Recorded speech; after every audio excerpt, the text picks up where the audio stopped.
show you how to put your From My Perspective project together into its final layout.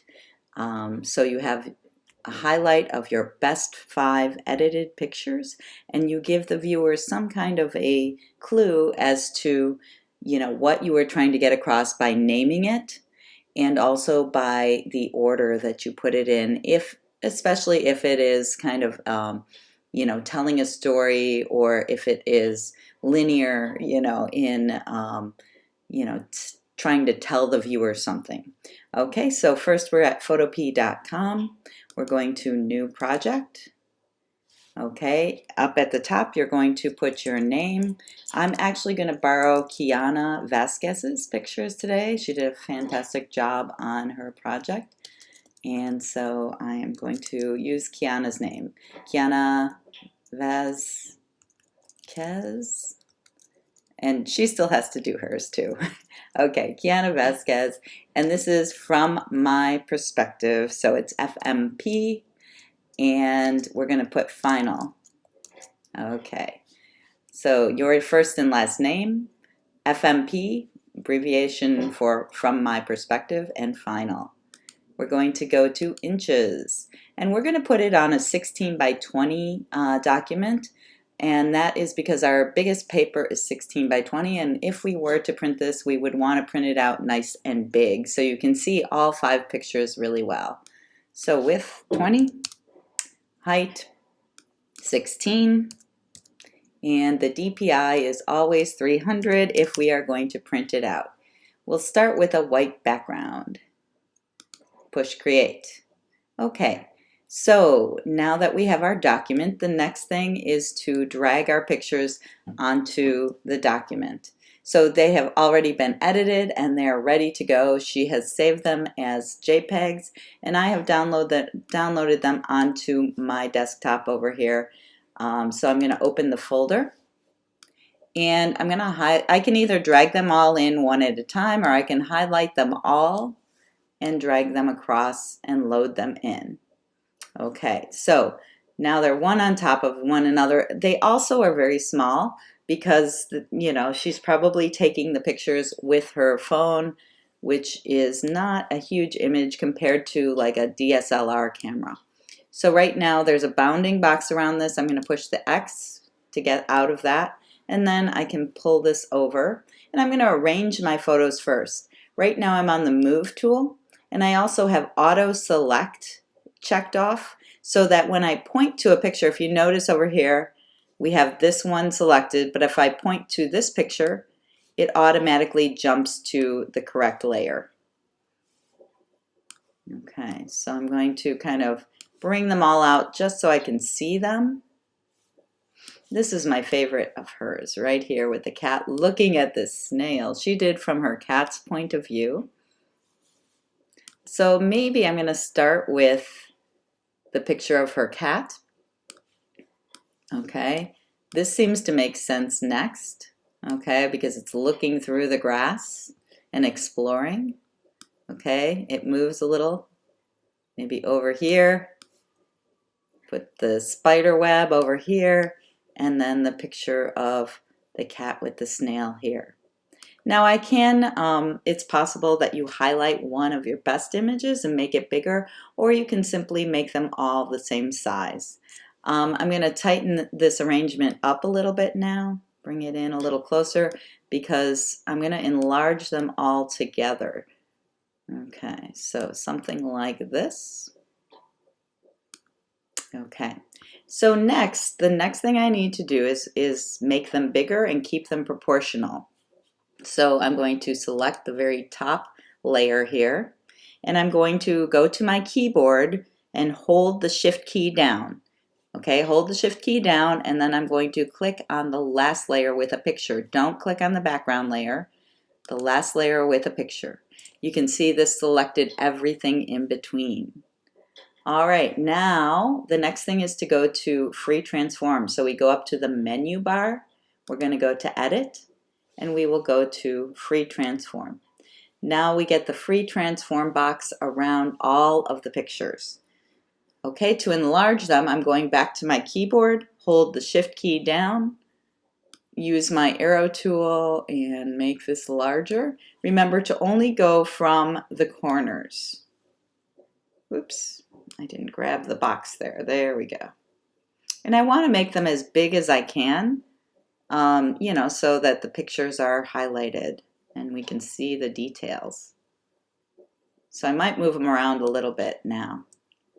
Okay, so there we go. Now that kept the pictures all proportional, the same size. I'm going to push the check mark up at the top. Now they're still all selected together, so I need to unselect them by clicking on one of the pictures over here on the layers palette.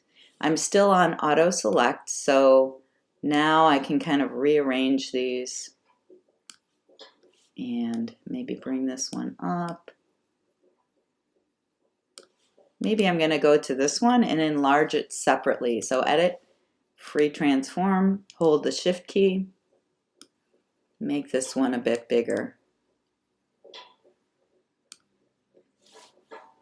And now that I'm thinking about it, this one would probably be better if it was larger as well, so we could see the detail of the spider web. So I'm going to go to free transform, hold the shift key, and make this one larger as well. I'm going to try to make it about the same size as the other one, so I'm lining it up to make it the same height. Move it over. Okay, and then I'm gonna, whoops, I gotta push the check mark to get out of the free transform mode. And now I'm gonna kind of center these to try and get the borders around them even. Now I am gonna put a title up here, which is why I have left some space up here. I'm gonna, even though I think that, yeah, it kind of looks good, linear, let's see, I'm gonna move it this way and see if I like that better. That will leave a nice space for the, you know, for the title here. So maybe I'll leave it like that. So again, I'm going to center these, try to make all of these kind of have a nice even border around them. There we go. Okay, now the next thing I'm going to do is I am going to add a color to the background. You don't have to, it's up to you. One of the reasons I want to add a color is right here we've got kind of a blown out corner. It's white, okay, it's very overexposed in that one corner, and so I kind of lose the corner of that picture. So if I make the background a different color, then at least that, you know, I'll have a border. It will show the edge of the picture. Now over here on my toolbar, I can find the eyedropper tool. Click on that. And that means I can choose any color within the picture. I click on any color and it's going to appear here. So I could pick the color of the cat, or I could pick the color of the daisy. I think I'm going to go with the color of the daisy. All right. And then I'm going to go to the toolbar again. And remember that Paint Bucket tool is underneath the Gradient tool. So I'm going to click on that. And I have to make sure you go to your background layer. If I don't go to my background layer, then it's not going to allow me to do it. So I'm going to go to my background layer and I'm going to click. Let me try that again. There we go. All right, so now we have the yellow background. I'm going to take one more quick look to make sure that my pictures, let's see, are lined up the way I want them to be. I'm going to maybe move this one over just a touch. Okay. All right, now I'm going to add the title. So I'm going to go over to the toolbar, click on the text tool or the type tool, and I'm going to type in what a title that will give people an idea of what, you know, what I was trying to, you know, go for. Maybe I could call it Cat's Eyes. Maybe I could call it Afternoon Adventure. I think Afternoon Adventure. As if this is what your cat does, you know, on an afternoon, in an afternoon. Okay, so I typed it in, but it's very small. So I'm going to go over to the text layer and double click to highlight it. Notice when I double click, this got highlighted. Now I can change the size, so I can slide this up. Oops, and I can see I spelled it wrong. Edvin, let me try that again.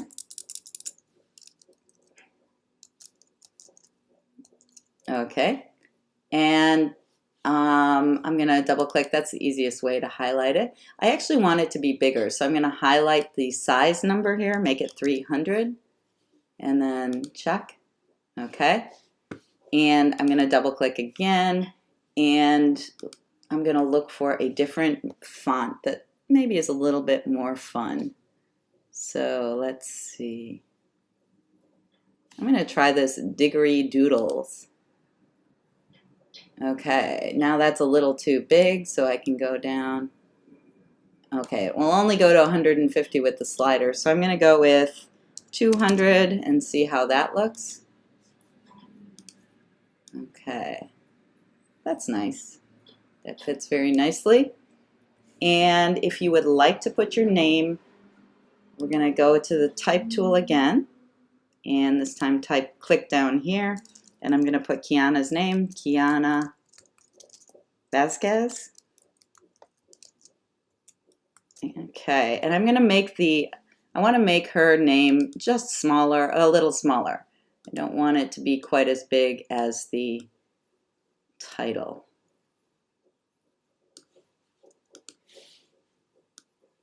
Okay, so I'm going to put it down here. And there we go. Now we're finished. I'm going to save it as if you want to save it for yourself as a PSD, so if you need to move anything around, you can. All right, so I'm going to save that and put it into that folder. And then I'm going to save it as a JPEG. Be sure to save it as an export as JPEG. So you go to File, Export JPEG. Okay, I'm going to put the quality at 100% and attach the metadata. Okay, and save. All right, and that's the one you will upload to your project to turn in. All right, there we go. And I'll put that in my folder as well.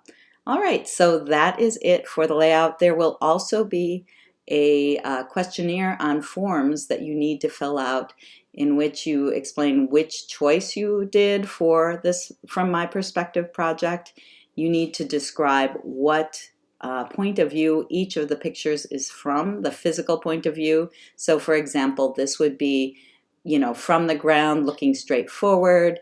This is up high looking straight down. Another from the ground looking straight forward but extremely close. I'm not sure. She'll have to tell us on this one. I'm not sure what where that spider web is. And then on this one, it is from a long. It's more of a long shot, okay? Because the main subject, is here, and from the height of the wall, looking straight forward. It might be looking down a little bit, but Kiana will know that. So you describe on each one the physical point of view, and you have to describe what you are showing. So in this case, you don't have to, if they're all showing the same thing, you don't have to say that over and over again. However, some of you did projects in which you, for example, went through your day during COVID. So you need to tell us what each one is about. What are you showing here that you do during the day? Okay, so depending on your project, you might have a little more describing to do in that in the questionnaire, which is your self-evaluation artist statement. The last question will be, which one do you think is the most successful and why? Personally, here I think Kiana's this one is the most successful. It's a fantastic picture. The cat, we look at the cat immediately. That's the first thing we notice, because it's pretty much right in the center and its eyes are kind of looking towards us. And we look at where the cat is looking, and we notice this. This is a secondary thing because it's a shallow depth of field, so it's less focused. It's also framing the cat picture. It's almost like two separate pictures in a way. It also has the beautiful reflection from, the rain, being on this little wall. So excellent job, Kiana, and hopefully this helps you finish your project, guys. Good luck. Thanks. Bye.